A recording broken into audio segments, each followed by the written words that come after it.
Hey everyone, welcome to Centerpoint Church Online. We are so glad you decided to join us today. Yeah, no matter where you guys are, if you're sitting on your couch or around the kitchen table, maybe having a meal, you could even be sitting outside enjoying the Florida sun, or maybe you're taking care of some business right now. We just want to thank you for being a part of this on one of our 3 platforms, either the Centerpoint website, our YouTube channel, or Facebook Live. And if you're on Facebook Live, click that share button below your screen and then start a watch party so your friends and family can hang out with you too. That's right, guys. Even though we're not meeting together physically, we are still the same alternative to church as usual. And we still believe that you belong before you believe. So make sure you're sharing with all of your friends and family. And if you're not currently a believer, we just want to thank you for being a part of this today. It's really cool that you're here with us. In order to stay connected, download the CC app. There's so many things that you can see. We have virtual community groups going on Zoom right now. So if you don't currently have it, download that app. There's so much information we can provide to you. With that said, we hope you enjoy the service today. Take care.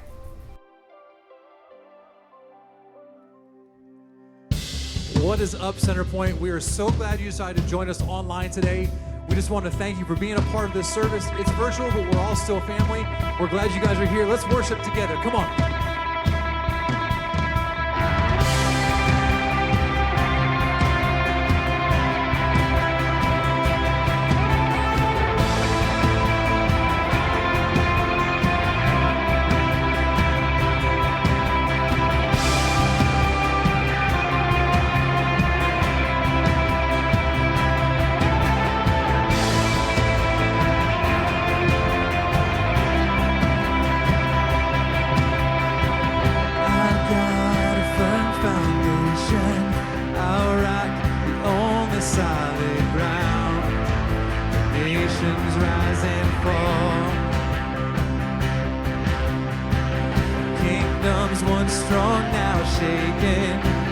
Trust forever in your name, the name of Jesus. We trust the name of Jesus. You are the only King forever. Almighty God, we lift you higher. You are the only King forever, forevermore. You are victorious. You are the only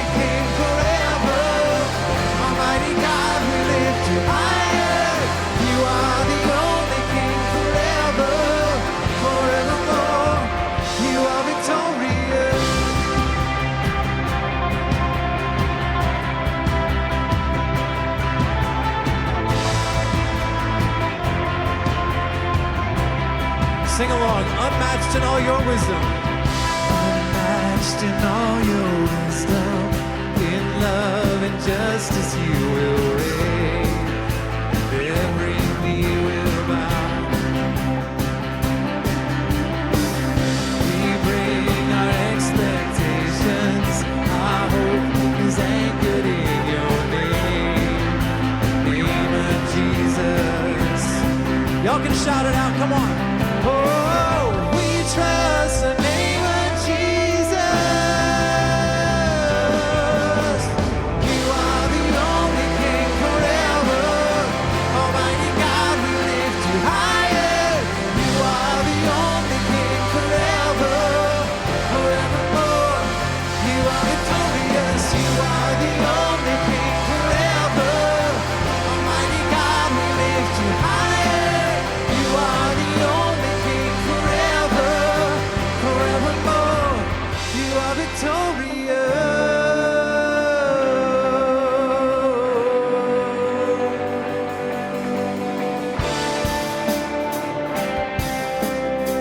we get an opportunity to worship wherever we are right now, wherever we stand, wherever we sit, wherever we're gathered. This is your chance, Centerpoint family. Here we go.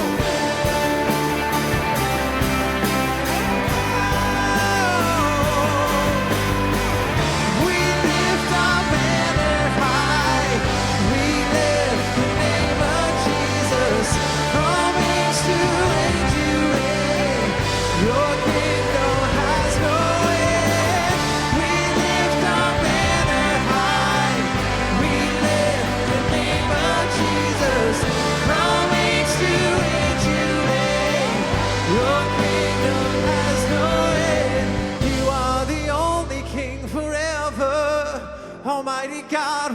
lift you higher. You are the only King forever, forevermore. You are victorious. You are the only King forever. Almighty God, we lift you higher. You are the only King forever, forevermore. You are victorious.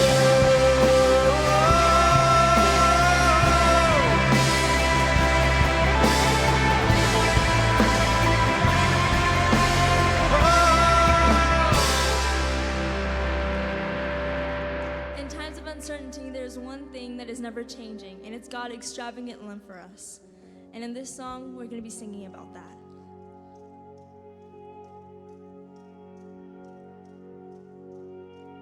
You were a lover before time's beginning. You gave your love freely, withholding nothing.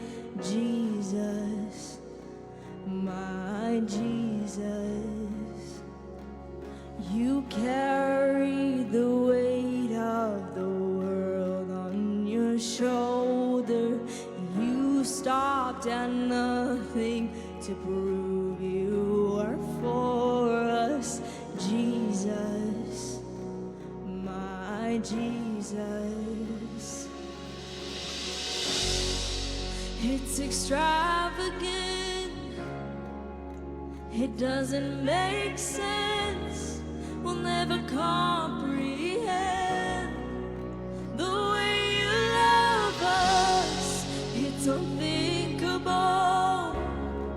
Only heaven knows just how far you've gone to say you love us, to say you love us, to say you love us.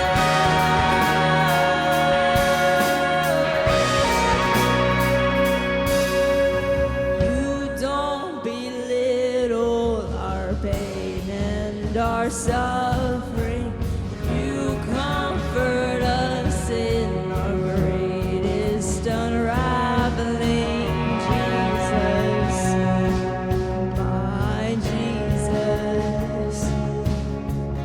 You are the dawn that is breaking within me.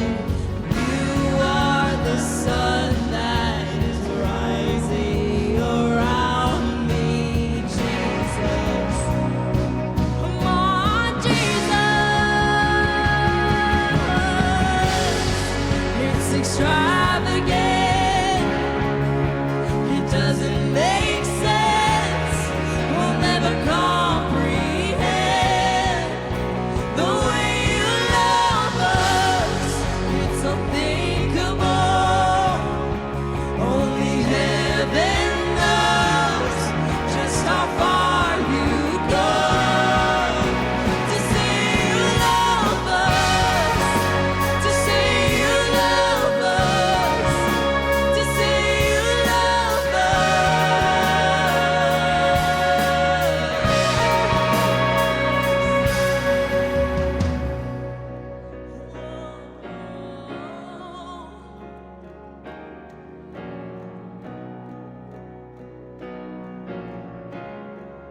extravagant.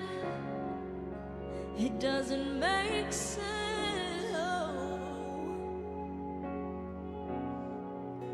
The way you love us, it's unthinkable. Only heaven knows just how far you go to say you love us.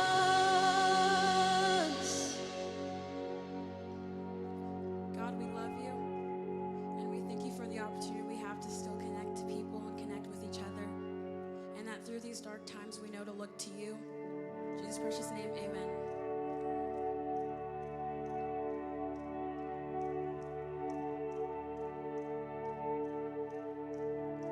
You were the Word at the beginning, one with God the Lord Most High.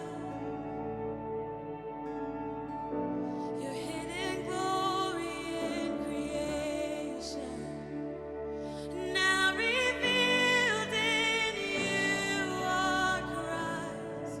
What a beautiful name it is. What a beautiful name it is. The name of Jesus Christ, my King. What a beautiful name it is. Nothing compares to this. What a beautiful name it is. The name of Jesus.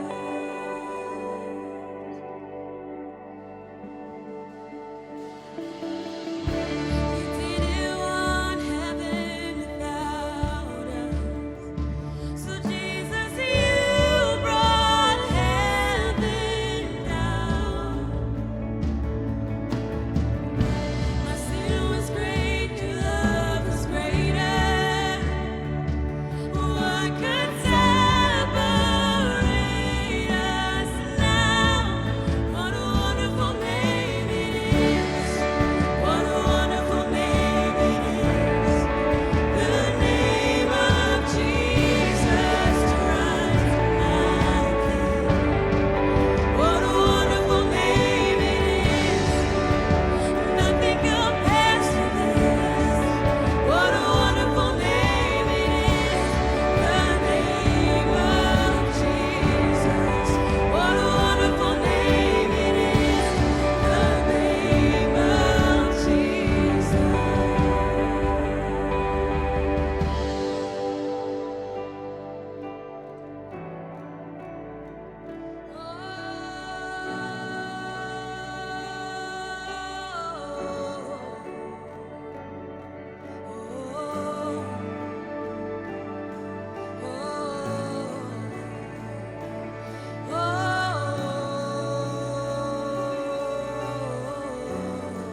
was so incredible. I don't know if you could feel the power through however you're joining us today, but that was electric. Thank you all so much, and thank you for joining us here at Centerpoint Online. My name is Justin. I'm the Next Gen pastor, and this is Nicole, our worship pastor, and we are so glad that you're joining us no matter where you're at. Literally, people all over the country, all over the world even are joining us today, so thank you for being with us. It is going to be an incredible experience. And you might know we are just 7 days away from Easter, but for us, we're only 5 days away, because for us at Centerpoint, Easter starts Friday night because we have so many incredible things planned for you that weekend. What is happening Friday night? So Friday night, we're going to have an incredible family experience called Easter Jam. It is going to be so much fun. It's going to be live 6 o'clock on Friday night, so you want to get all your kids together. And then it'll be played the rest of the weekend. It's going to play, yes. Live Friday night. Live Friday, yes. and then Saturday and Sunday it will replay, but you will not want to miss it. It's going to be so much fun.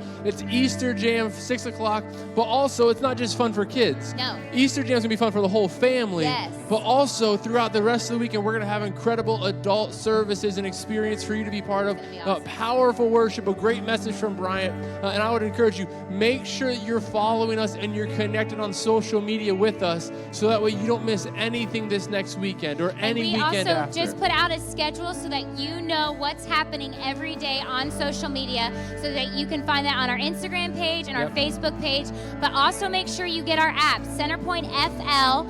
Centerpoint Church FL. Yeah. Yep. If you search it on the Google Play Store or the Apple Store, you'll find Centerpoint it. Church Florida, you can find it. But also, you can find us. A lot of you are watching on YouTube right now, or Facebook, Instagram. Make sure you follow us, so that way you're connected and you know what's going on. And one of the things we do as a gathering is we don't just connect as a community. Yeah. We go out and we want to reach and meet the needs of our community. And there's a really practical way you can do that with your family or by yourself this next week and the weeks following. And we have a partner organization called ECHO, which ECHO helps people avoid crisis, and it helps them through crisis and really avoid homelessness. And what we're doing is we are becoming a drop-off site for non-perishable food items, things like jelly and peanut butter and pasta and not baked goods, because those are perishable, but like baked beans in cans, because those are going to go bad. Milk, eggs, no, not those. Not that stuff, but no. non-perishable items you can drop off on Tuesdays and Thursdays at our campus here in Valrico. So if you're local and you want to partner with us, we're going to meet people's needs. And again, it's a way we can go out and not just meet as a community, but we can meet the needs of our community right now. Yeah, and we are so grateful for those of you who are partnering with us financially. It's because of you that we are able to broadcast and live stream like this. And so you guys are making that possible. You're also making things like Easter weekend possible. And then this afternoon, I don't know if you guys caught this, but we are having an Easter Bunny Parade from 2 to 4 in all of the neighborhoods around the church in our local community. And what was so cool is that I texted a lot of the kids in Ryder's VPK class, Ryder's my son, and in Brooke, our daughter's first grade class, and I just said, hey, listen, this is going to be happening in a lot of the communities around the church. It's not a churchy thing, it's just something fun. Your kids will be able to see the Easter Bunny, cars decorated, and you would not believe the response to that, because kids and parents are just wanting to feel some bit of normalcy, and this gives them that opportunity. And so those of you who are giving week in and week out, you are making it possible for us to partner with our local organizations to help meet needs. You're allowing us to broadcast like this all over the world. We've had people from India and the Middle East join in. You are allowing us to do things like the Easter Bunny Parade and just bring some light and love to kids' lives. And so we want to thank you. If you want to give today, you can text this number right here and you can give via your phones. Is that not amazing? But so if this good. is your first time with us, or if you've just started joining us recently, we don't want you to give. We want you to enjoy this service and this opportunity in this community, but we do want to get to know you. So would you text CC Welcome to 94000? We want to send you something just to get to know you a little bit more. But we are so thankful that you guys have joined us and are part of our online community. And without further ado, here is part 2 of Inconceivable with Pastor Bryant.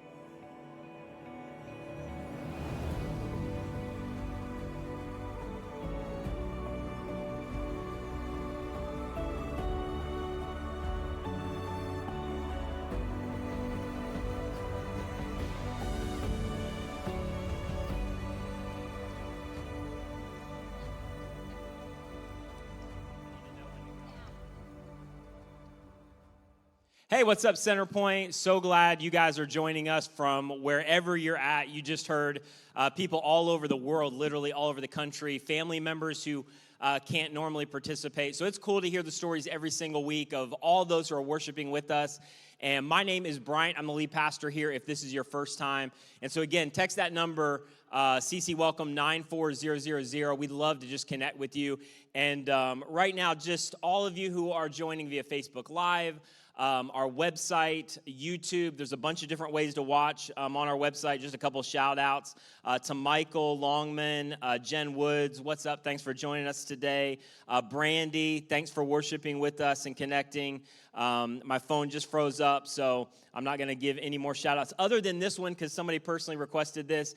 Marty and Sandy in Indianapolis, what is up? Thank you so much for joining us and tuning in. Glad that you are enjoying it. But wherever you're coming from, seriously, we're glad you're with us. Next week, you already heard this, but is our Easter online experience. And before I dive into part 2 of Inconceivable, I just want to highlight that one more time.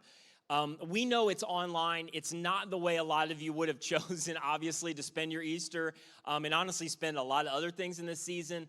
But we really believe that God is going to work through it. And I'm not just saying this. I think it could be our greatest Easter ever in regard to reach and impact. And so I just want to remind you, if you're a CCer, our mission has not changed. Our desire to tear away barriers for people to find life and freedom in Jesus, that has not changed. And our desire to create an alternative to church as usual for all people has not changed. And what I know is there's a lot of you maybe watching right now, and your usual experience with the church has not been a good one. And so we have an opportunity this Easter to reach more people than ever before, because I'm just going to tell you, more people are leaning into the message of Easter and need the hope that's found in Easter than ever before. And so I just want to encourage you, make it personal. There's going to be a million things to share on social media, but can I just encourage you to send a personal text to somebody, to reach out to a neighbor, to share it and tag somebody on social media, to where it's more than just a general, hey, my church is having online services, but I want you to come experience this alternative because I think it may change everything for you.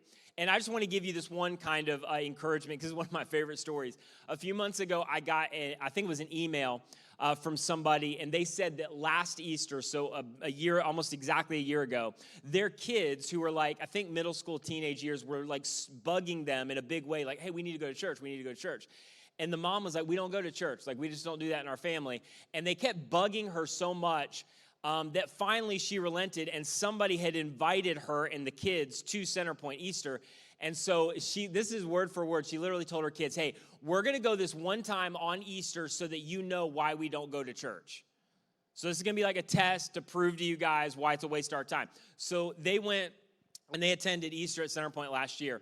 And then several months ago, I got a letter from her, or an email from her, and she said, so we came, and my whole goal was, hey, kids, I just want to prove to you why we never go to church. And then she said in the email, and we have not stopped attending since.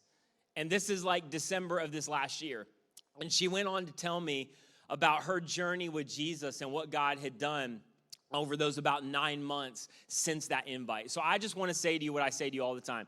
You have no idea what God will do through 30 Seconds of Courage, and you have no idea what hangs in the balance of that courage to simply invite somebody, a friend, a family member, a neighbor. And because we can't meet physically, let me just tell you, it does not stop the mission to reach people with life and freedom. And in fact, God's doing more right now through our church than he's ever done before.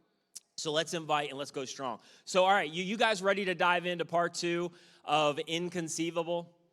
I'm just going to trust you are because I can't hear you. So here's what I want to do today. And honestly, on Tuesday, I took a full-on pivot in terms of what I was going to talk about, which I never do because my personality is like I need to work 3 to 4 to 2 months ahead in advance. That's just how I feel comfortable. But I just felt like listening to some of the questions I was getting and where people were at, I just needed to call an audible on this message.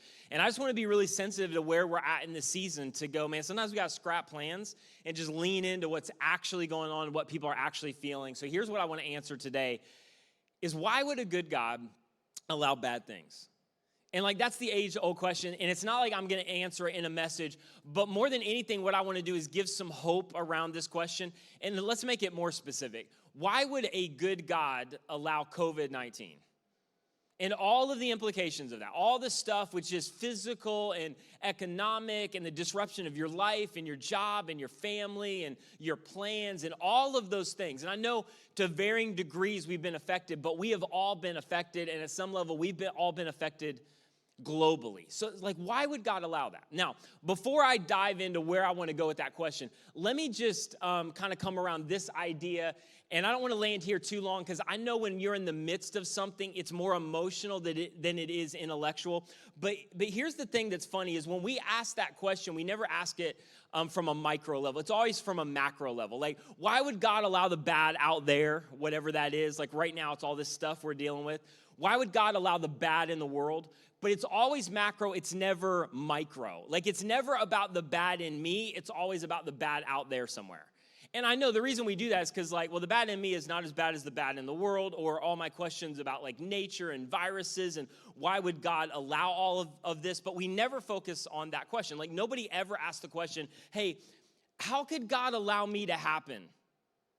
Like, we never ask that. Like, we never contemplate the question of, like, why would God just continue to allow me to go on without doing anything about me? Like, we never do that. And I get it, because we don't really see the bad in us as at the level of the bad in the world around us. But really, when that is our way of thinking, it's what's called an unfalsifiable premise.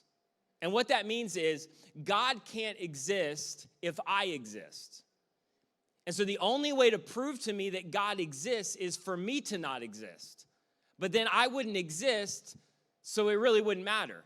And so it's just, intellectually, it doesn't hold up. Now, I say all that to say this. That doesn't really matter when you're in the middle of suffering. You don't really want intellectual answers to your problems, but it's just something to think about in terms of that big question. But it's much more emotional than that. So really what I want to land on is this. If you're in a place right now where you're just afraid and you're scared, and we just have to speak to some of this right now, and it's been a struggle, and you've even found yourself maybe losing faith a little bit, I just want to encourage you. All of Jesus' initial followers, people who saw more miracles than you are ever going to see, all of them struggled with this question. And in fact, none of them really got it until the very end. And so this guy by the name of John, he sits down and he writes one of the Gospels, like Matthew, Mark, Luke, and John. And he writes about Jesus' life, and he had a very interesting perspective. And he said, here's the thing that I observed as I lived and walked with Jesus, is that Jesus, who I believe was 100% God, came to planet Earth. And rather than just remove all of the bad, here's the weird, maybe uncomfortable thing, is that he lived and coexisted with the bad. Like, he lived alongside of it. And then rather than just eliminating all of the bad, and John would say, and rather than just eliminating me, he decided to come alongside of me and love me. And then he went to work to eliminate the bad in me. And then he did something to ultimately eliminate the bad in the world, that one day it's going to be different. But I'm just telling you, it was this weird thing where he came and he coexisted with bad, and he didn't eliminate it immediately, but instead he loved me in the midst of all of the bad, in the midst of all of my evil. One day, John records this narrative that puts this on display more than anything else maybe that Jesus did. And it's one of the most powerful narratives in all of history and in the scriptures. And what is weird about it and maybe uncomfortable about it is that Jesus actually uses an incident where he manufactures a sign. And what I mean by a sign is it was bigger than just a miracle, because a sign is something that Jesus would do to point people to something bigger and something greater, most importantly, himself.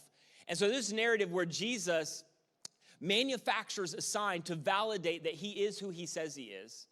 He manufactures a sign so that he could honestly speak hope into this question of how could God coexist alongside of bad? Why would God allow this? And in this manufactured sign and in this narrative, it was actually the linchpin that ultimately led people to kill Jesus. And so Jesus, at this point where I'm going to pick it up in his ministry, he's not as popular anymore. People want to kill him. He's forced their hand because so many people are following him. And then this was the incident, the tipping point that just caused everything to change. And so Jesus had just had this run-in with religious leaders in the temple, and he goes away with his guys, and then suddenly he gets word about something that is going to set up ultimately what he wants to do.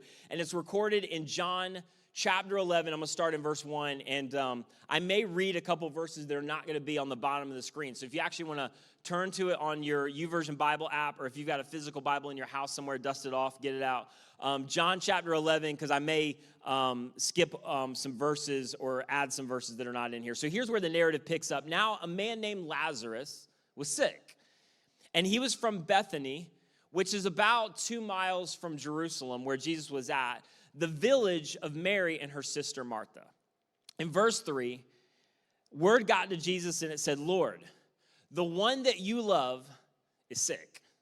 Now, that's really interesting because you just stop there. Like, how many people could say that about you? Like, how many people could come and without introducing a name, just go, hey, like the one that you love, we don't even need a name because you're that tight, they're in trouble. Like, there's not many relationships like that, which immediately sets up this dynamic where you assume certain things are going to happen with that kind of relationship, right?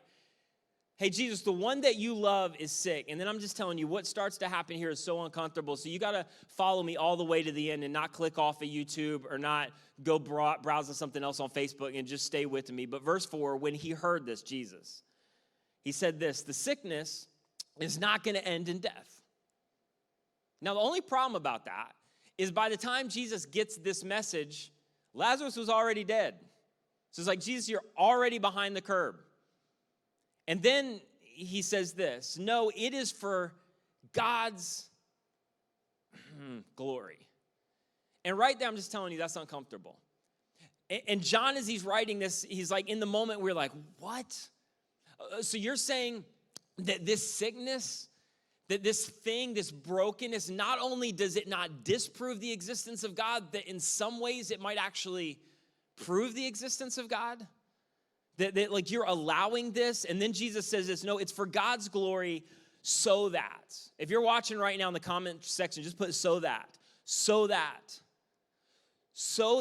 God's Son may be glorified through it.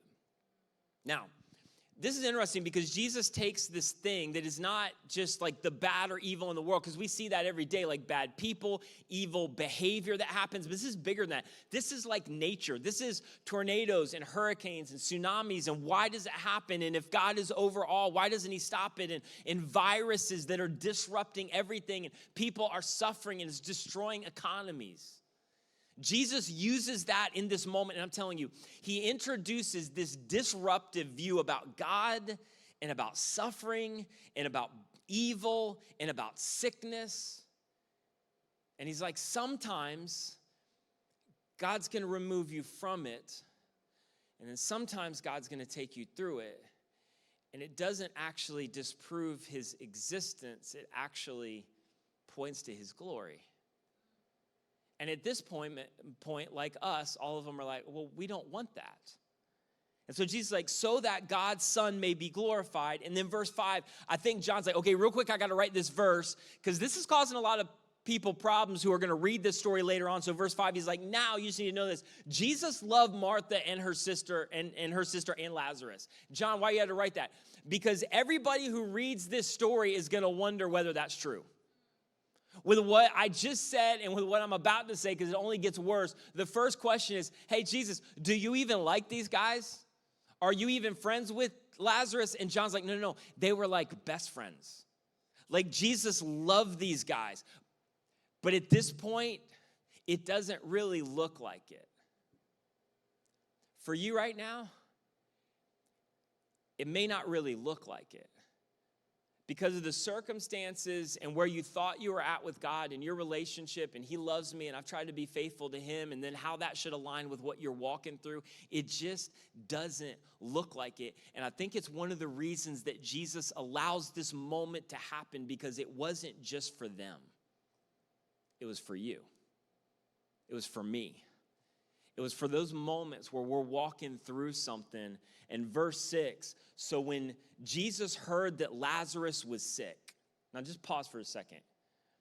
This is our story. When Jesus heard, like when Jesus heard you because you've been crying and pleading and asking and telling, when Jesus heard that it's stage 4, when Jesus heard that you lost your job, when Jesus heard that the business may not make it, when Jesus heard that like somebody's struggling with this virus that's close to you, when Jesus heard that the anxiety and the fear is overwhelming you, when Jesus heard so uncomfortable, he stayed.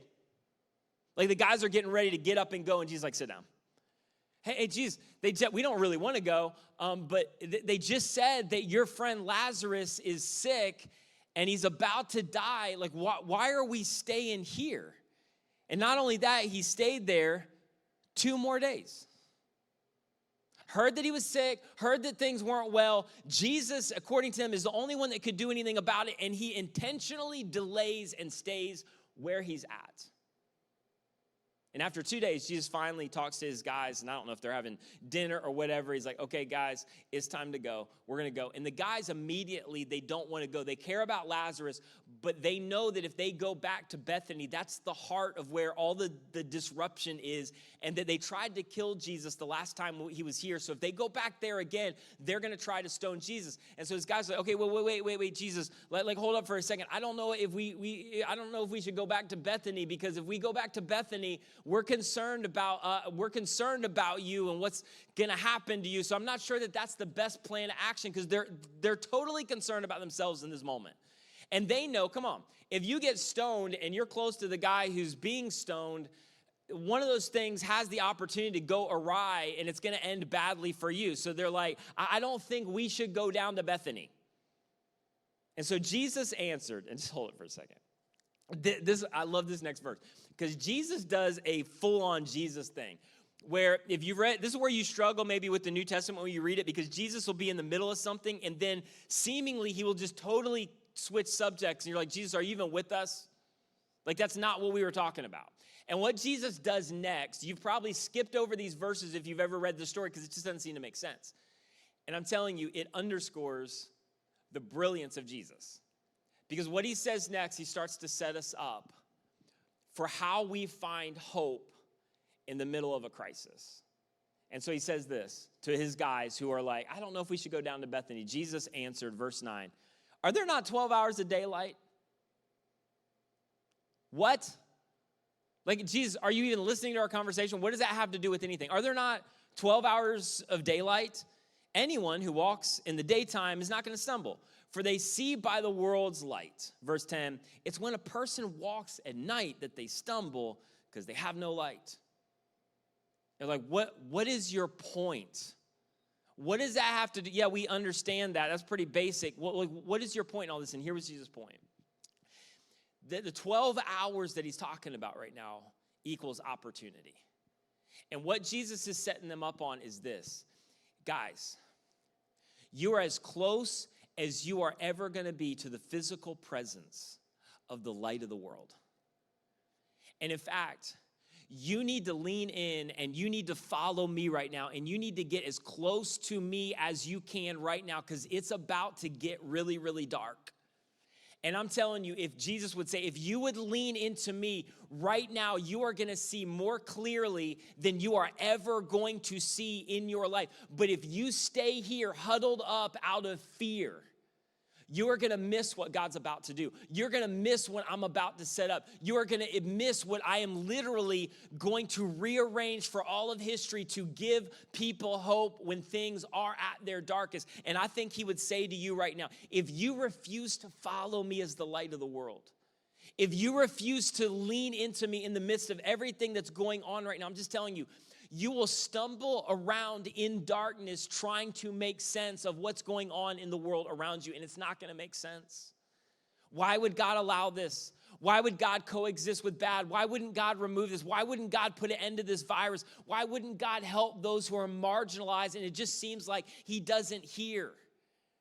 And what Jesus is saying in this moment is this: listen, apart from the author of life, life has no meaning, and it's hard to understand. And ultimately, you will end up in desperation.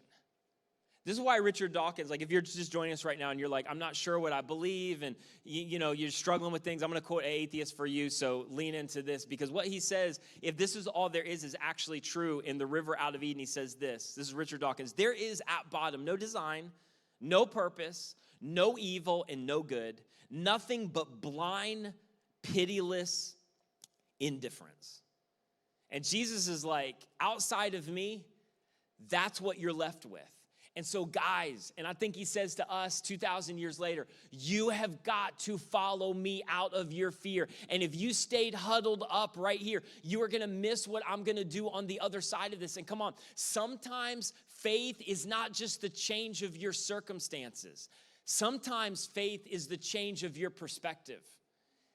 And Jesus is like, I am the light of the world. And I know there's a lot of fear. I know you don't know what's going to happen in Bethany. I know there's a lot of anxiety, but you need to follow me, because following me is going to give you the most amount of clarity that you are ever going to get in life. And if you want to make sense of life when it seems so random, you have got to follow the author of life. And so then Jesus says, okay, guys, we got to go.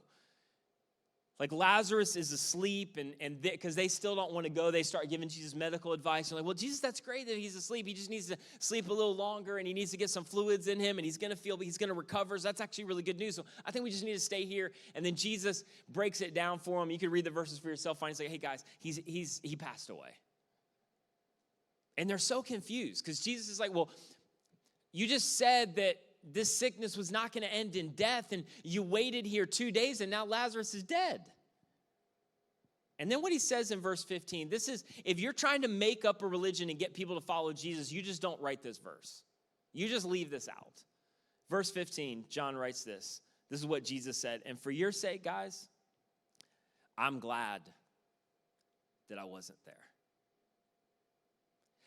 I bet Lazarus isn't glad. I bet Mary's not glad. I bet Martha's not glad. And I'm telling you right here, like if you're Mary, Martha, and Lazarus, this is the worst thing ever. If you're us, this is the best thing ever.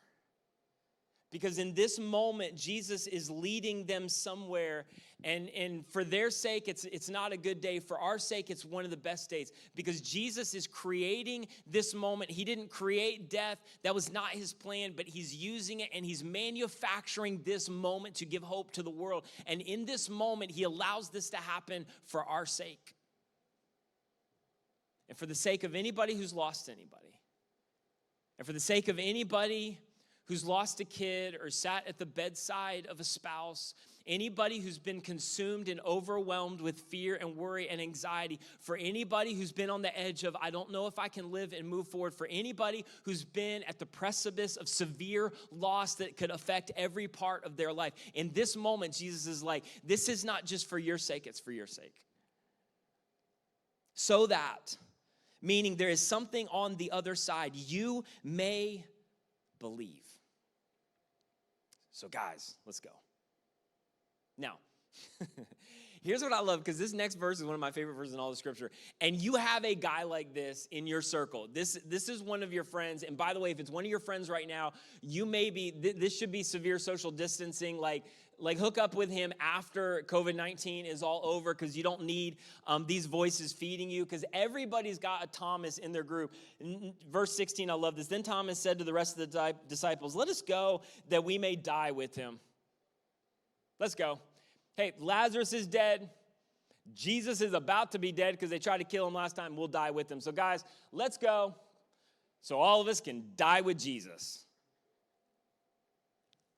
And so they get up, and Jesus is like, okay, thanks, Thomas, let's go. And they set out to go, and I'm telling you, the guys didn't want to go before. They really don't want to go now, because now it's been 4 days. And not only are they afraid for their life, Jesus' disciples are like, how do we explain this to Mary and Martha? That Jesus gets word, and he just decides to chill for 2 more days, and then we head down here. And by the way, where we were at in the journey to Bethlehem, it's like a 2-mile journey. It's not that far. It's not that difficult. And can you just, let's get real for a second. Can you imagine Mary and Martha every day for all 4 days when everybody in the town knows that she's close to Jesus? Everybody knows that they're best friends with Jesus. Everybody knows that Lazarus and Jesus are really, really tight. And they know about the rumors of Jesus doing incredible miracles. And so for 4 days, all of their friends in the village are coming over, bringing eating potluck going, Mary, Martha, I thought you were friends with Jesus. I thought you guys were close with Jesus. I thought Jesus was Lazarus' best friends. Where's Jesus? And finally, Mary and Martha have got to be like, we don't know where Jesus is at. We don't know. Yes, we're best friends. Yes, we've supported his ministry. Yes, he was best friends with Lazarus. I don't know where Jesus is. And this is so real, and you can so get the emotion. This is why I wanted to drop into this narrative, because it's what we feel. Verse 21, Lord, Martha said to Jesus. This is where some of us are at. If you had been here, if you had just come, my brother wouldn't be dead. Can I just encourage you for a second? If you've ever been there, or if you're there right now, where there's just sometimes the inevitable, okay, God, if you really are who you say you are, and I believe, even though maybe my belief is wavering, you could have done something about this. And can I just encourage you, if you're there right now, there's nothing wrong with your faith. And maybe this isn't emotionally satisfying, but maybe it's helpful in context, is that bad things happen to friend of Jesus people all the time. Best friends of Jesus people. And Jesus is like, I didn't come, Martha, for your sake, and I didn't come for your sake. But I know, verse 22, this is Martha. This is her like, I'm trying to muster up some faith. I know that even now God's going to give you whatever you ask. Martha's like, we've heard the stories. We know that you talked to nature and nature backed off and was like, okay, we're going to obey you. We know that you touched blind people and they could see. We know that one day this woman touched your robe and she was miraculously healed, and you didn't even know those people's names. I know you can do this, Jesus, if you want to do this. I know you could stop this. I know you could have been here. In verse 23, Jesus said to her, Jesus is the only one who could have got away with this in this moment, your brother, he's going to rise again. And Martha, at this point, thinks Jesus is doing what a lot of Christians do because they lack self-awareness. He's just giving some trite theology. He's just pulling out a verse when people are suffering. He's just trying to make somebody else feel better, because a lot of times we don't want to make them feel better. We just don't want to feel bad, and so we want to make them feel better so we don't feel bad. And so we just love to throw out Bible verses and cliches and theology. And can I just say to you, sometimes you just need to enter into people's pain, and you need to feel it, and you need to stop trying to give them trite answers. And so that's what actually Martha thinks Jesus is doing. And so she says to him, Martha answered, verse 24, I know he's going to rise again at the resurrection of the last day. But I want that to happen right now. So I get the theology. I know he's going to rise again. I know all of that stuff, Jesus. I get it. But that's not really helping me right now. And then what Jesus does next, just to stay with me, is so personal. And it's a shadow of what had happened hundreds of years before when God was about to send Moses into an impossible situation, and Moses felt really overwhelmed and was scared, and he was fearful, and he was insecure, and there was this amazing moment with a burning bush, which is weird if you haven't grown up in the church, but you can read that in Exodus, and there God was with Moses, and Moses is so afraid, and God says, hey, Moses, I'm calling you, so just go, move past your fear, because I am. Because Moses was like, wait a minute, what's your name? And Jesus was like, I am. And Moses was like, you didn't hear my question. Like, what's your, I am. Moses, I am whatever you need whenever you need it. I am your comfort. I'm your peace when you don't have any peace. I'm your will to live when you don't have a will to live. I'm your endurance. I am your faith. I am whatever you need when you need it. And in this moment to Martha, he's going, Martha, listen, this is not theology. I'm not throwing a verse at you. It's very, very personal. I'm telling you, I am. What do you need right now? And what Martha needed right now is what Jesus said next. Martha, I am the resurrection and the life.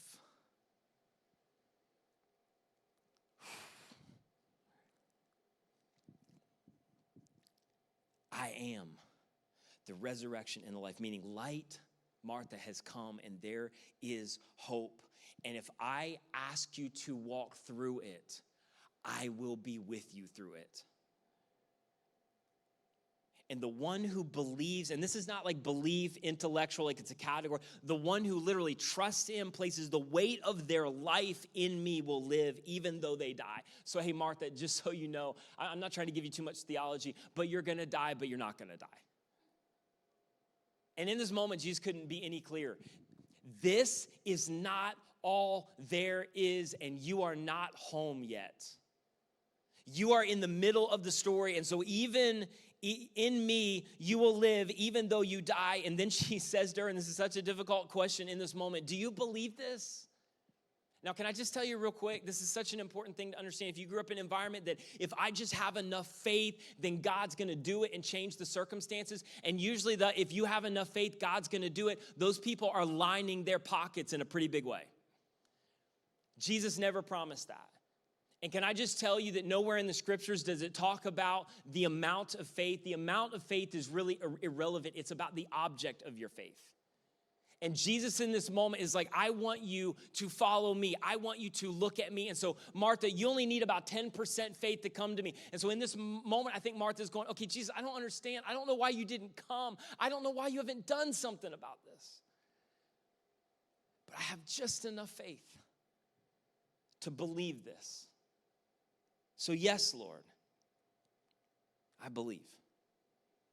And so then Martha goes back to the house and she tells Mary, if you know the narrative, and Mary runs out of their house and there's mourners and they've all been kind of huddled there for days. Everybody thinks she's going back to the tomb. Instead, she hears about Jesus and she runs out onto the road to meet Jesus. And in verse 33, just lean in with me for just a second. When Jesus saw her weeping, and the Jews who had come along with her also weeping.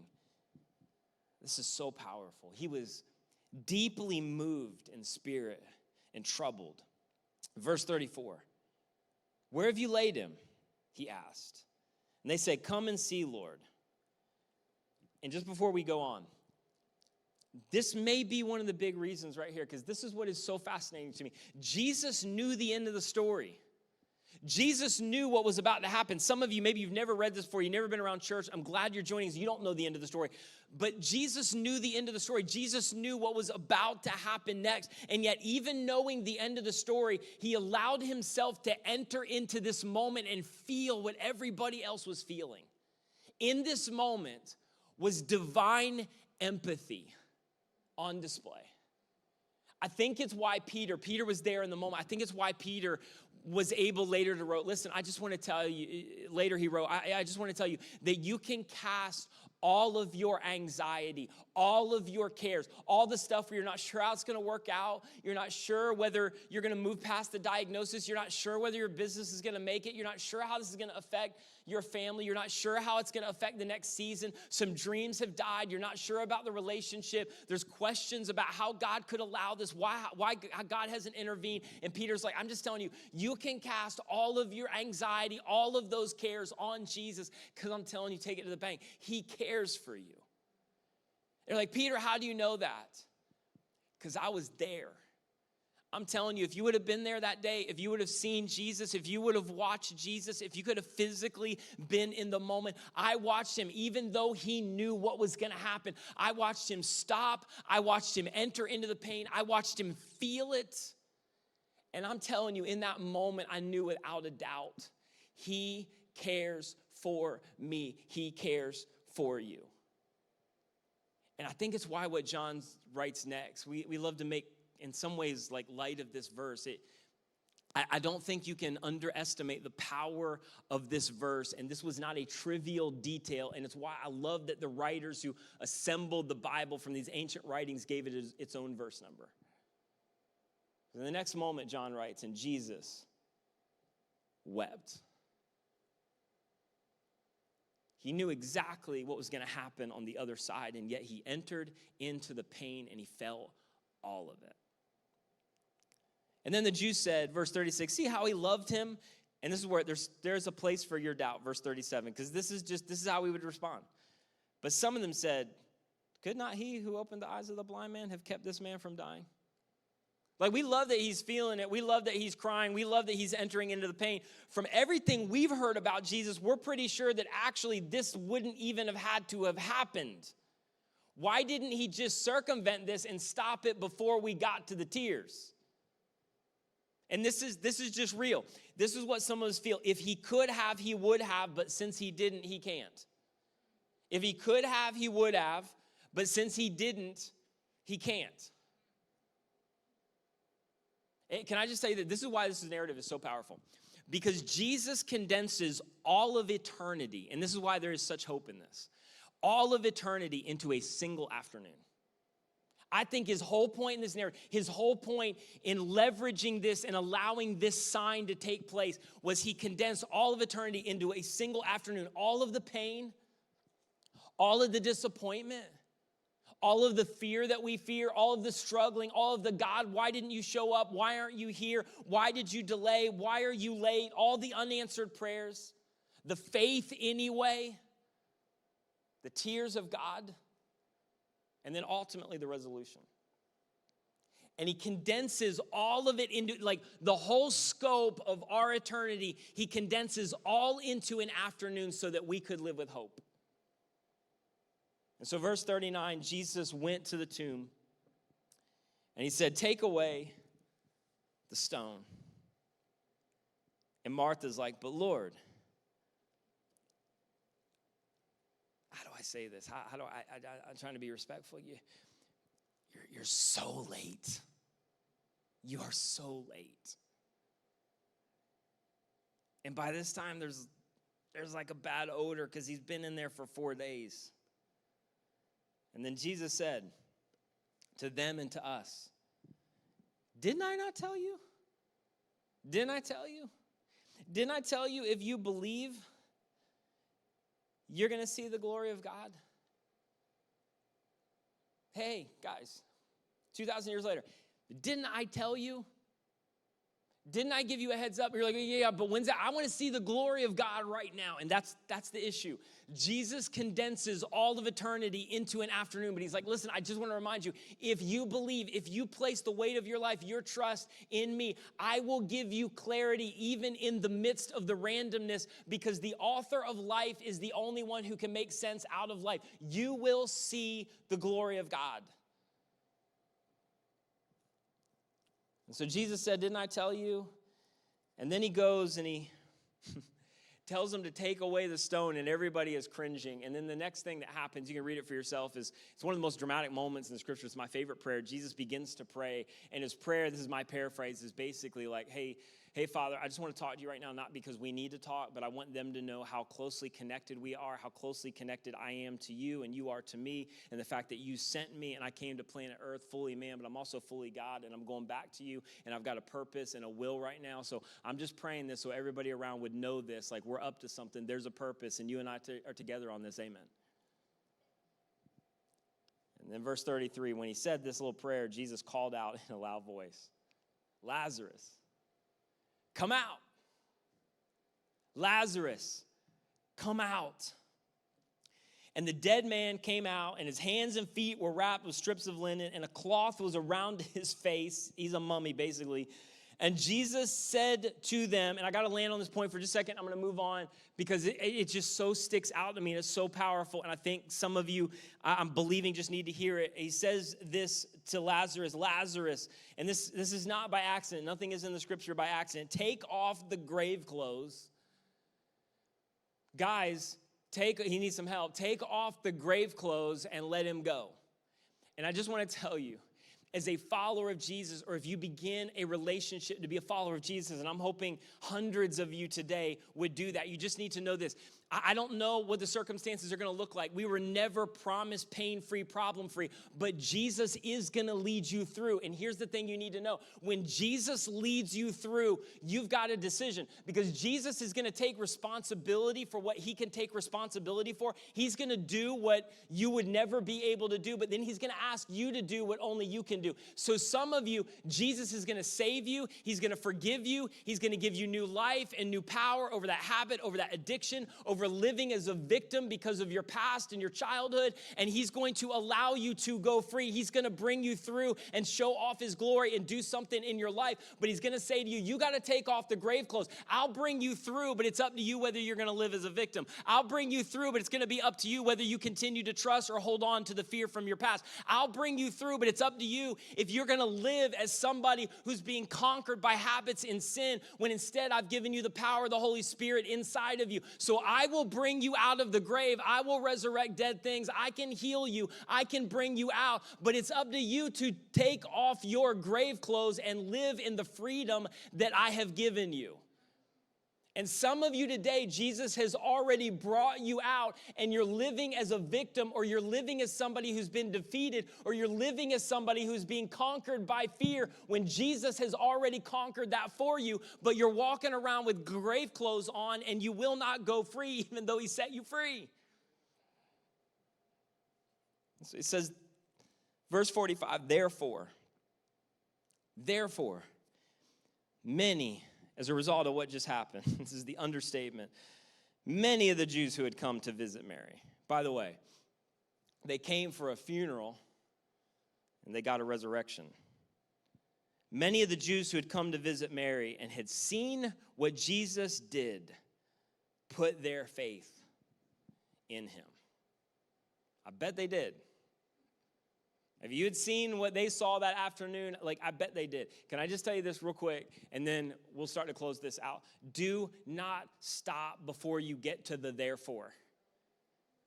And I don't know where that's at, and I don't know what that's going to lead to, and I don't know what that's going to look like. Again, just to be real, but do not stop before you get to the therefore. Do not walk away till you get to that point. And I'm not gonna play with you. I'm not gonna give you trite little, hey, we don't know what.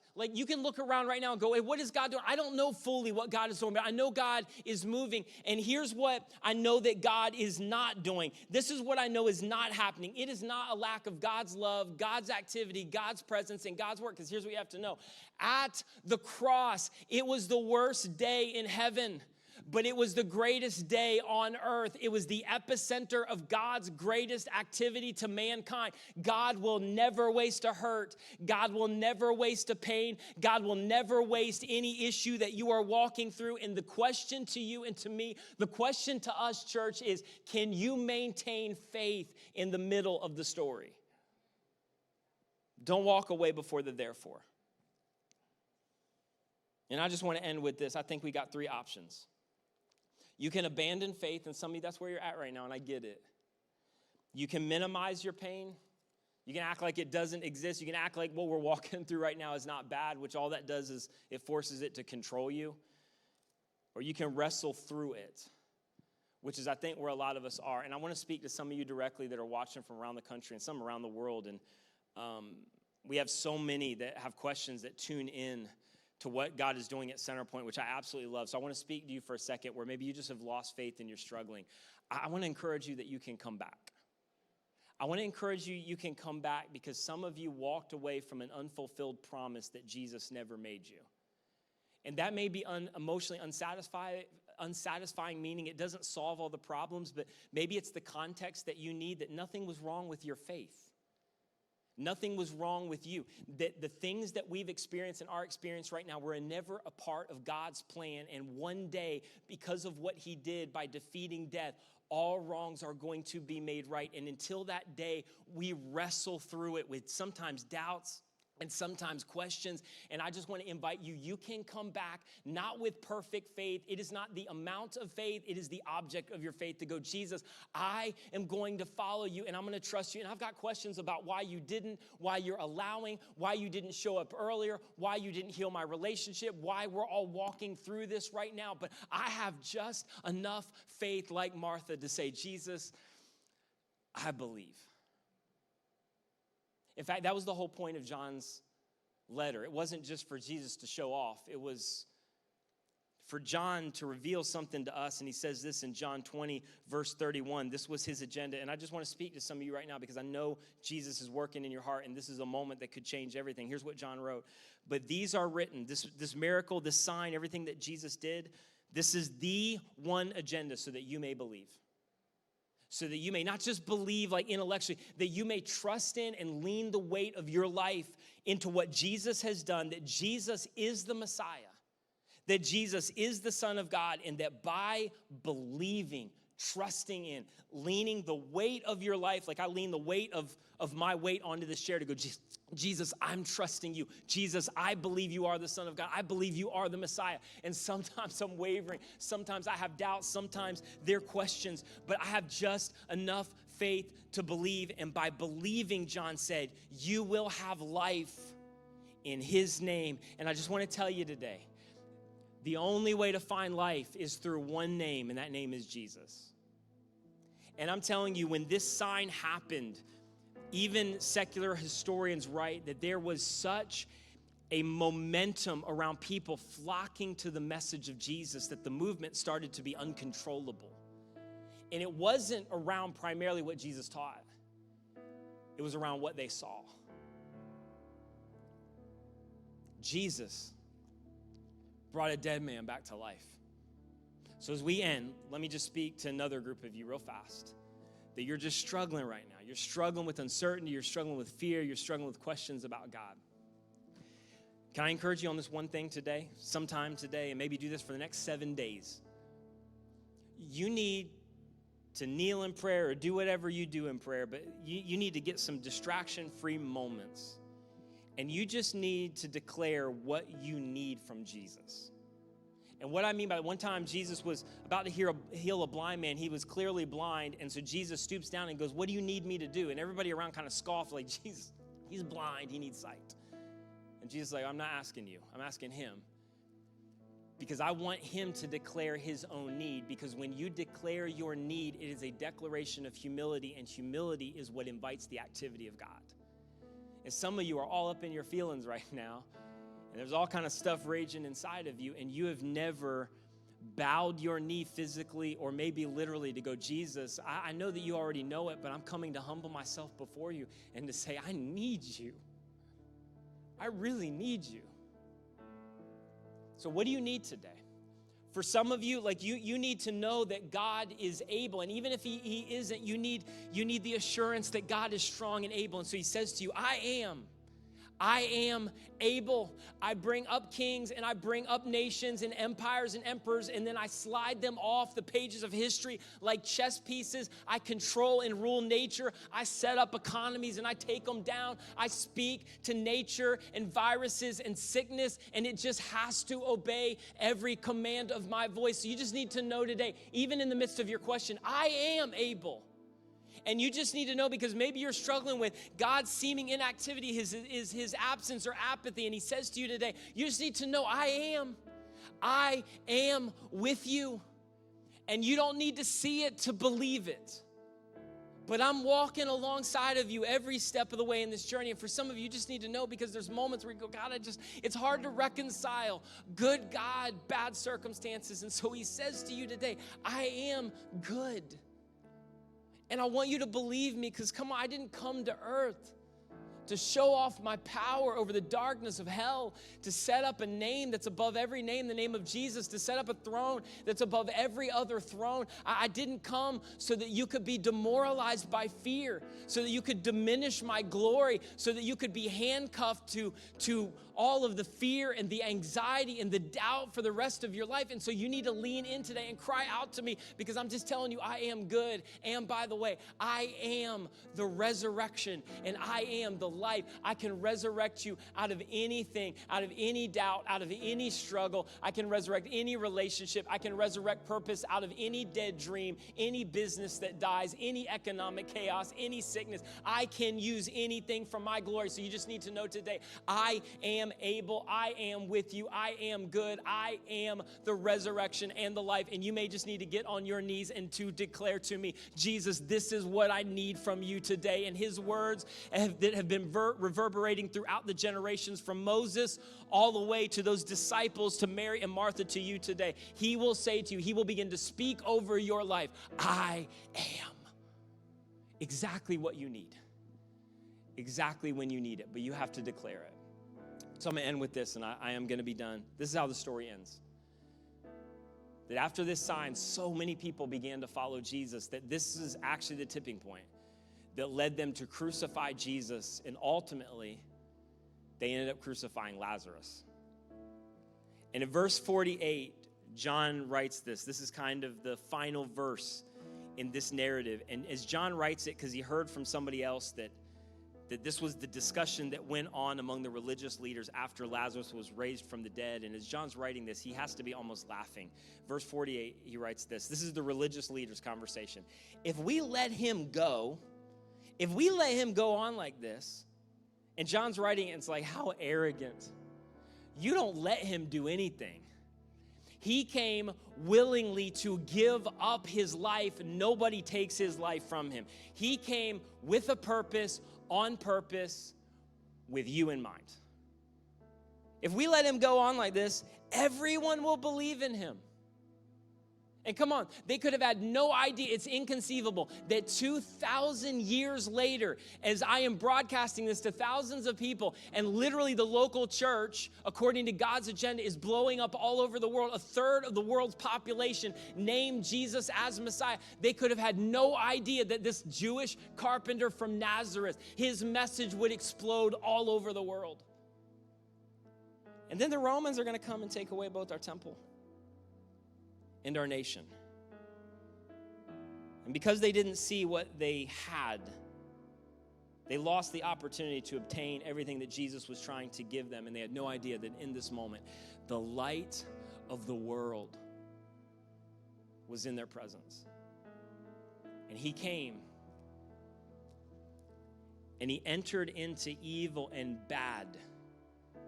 And rather than write off the offset to eliminate the bad, he loved people in the midst of it. And then he went willingly to the cross. And God the Father placed all of the weight of that evil and that bad on his son Jesus, who died for our sin, died for everything that's broken in this world, past, present, and future. And then he walked out of the grave alive, validating everything that he said, that one day, every tear, every hurt, every evil, every bit of brokenness, it will all be taken care of. Jesus will right every wrong. He will handle every injustice. He will set us free and wipe away every tear. And so he says to us today, to you today, the light of the world is here to bring hope in the darkest circumstances. And the only way to make sense and to move forward into all that I'm doing, maybe not out of it, but through it, is to follow me. I am the light of the world, and there is hope. Would you just pray with me wherever you're at right now? And I know that may be kind of weird, but I want us just to enter into this moment, wherever that physical location is, and try to just eliminate all the distractions. And I want to just offer one invitation right now to all those maybe who've never placed their faith and their trust in Jesus. And I just want to encourage you that this may be the moment for you. In fact, this may be the therefore personally for you that this whole season is about. What we're walking through is all about. For you personally, God wants to do something in your life. And I just want to encourage you that a relationship with Jesus, hope in Jesus, coming into relationship with the resurrection in the life, it only happens as you personally accept and believe and trust in what Jesus has done for you. So to quote John's word, but these are written that you may believe that Jesus is the Messiah, the Son of God, and that by believing you may have life in the name of Jesus. Would you just bow with me right now? And I want to lead you in prayer, and the prayer doesn't save you, but the prayer is your declaration of faith and trust in Jesus, that you can't earn your way to God. You can't do enough good things to make yourself worthy. You can't undo the bad from your past. Jesus had to come and save you and rescue you from it. And salvation is found only in the name of Jesus. So I just want to lead you in this prayer right now, wherever you are, to pray this. Jesus, I believe that you're God. I believe that you are the Messiah. And I believe that you lived a perfect life that I couldn't live. And I believe that you died on the cross for all of my sin. I believe that you rose again. And right now, I'm placing my trust, the weight of my life, even with some questions, even with some doubts. I'm trusting you. One more time. Pray this prayer if this is you, and then I'd love for you to reach out to us, to message us, to direct message us, to send something, to just let us know about this decision. But Jesus, I believe that you're God. I believe that you are the Messiah. I believe that you died on the cross for all of my sin. I believe that 3 days later you rose again. And right now I'm placing the weight of my life, my trust into you. Jesus, I trust you. I'm asking you to be my Savior. And if that's you right now, we just want to celebrate you, and we'd invite you to just enter in with us, with our worship team in this final song. But I know many have made that decision today. Reach out. We want to celebrate what God has done in your heart and in your life.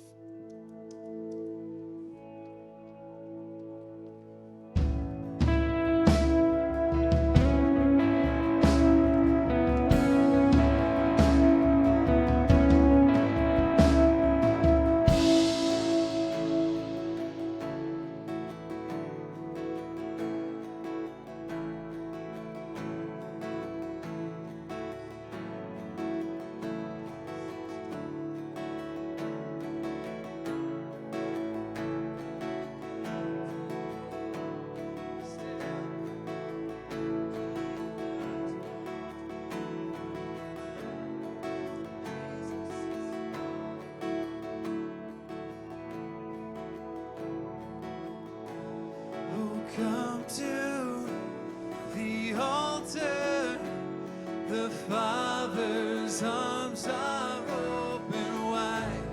Forgiveness was bought with the precious blood of Jesus Christ.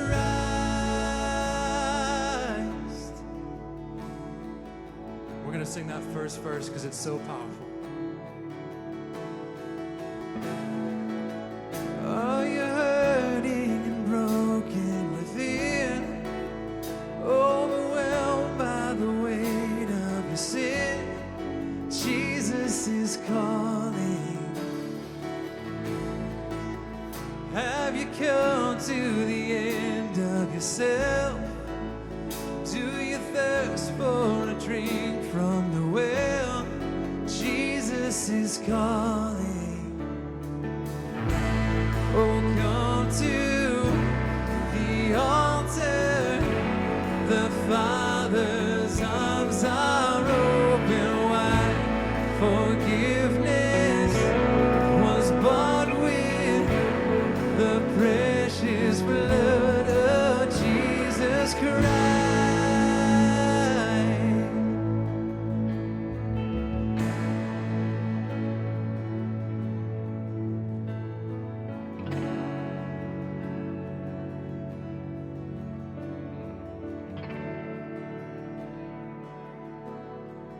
Oh, what a Savior! Isn't He wonderful? Sing hallelujah! Christ is risen. Bow down before Him, for He is Lord.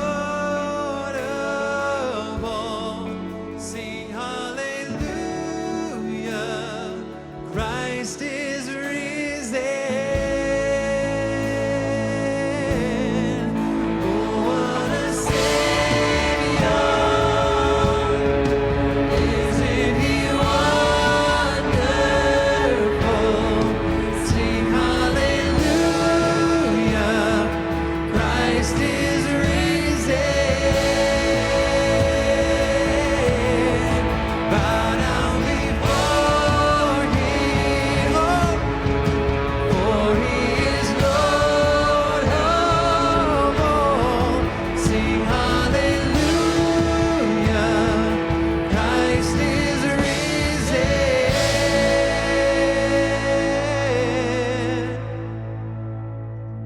Oh, come to the altar. The Father's arms are open wide. Forgiveness was bought with the precious blood of Jesus Christ. Oh, come to the altar. The Father's arms are open wide. Forgiveness was bought with the precious blood of Jesus Christ. Oh,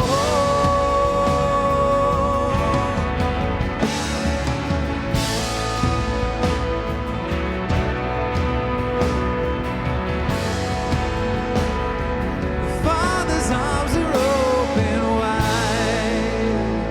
Guys, we just want to thank you so much for joining us today. We hope you have a great week.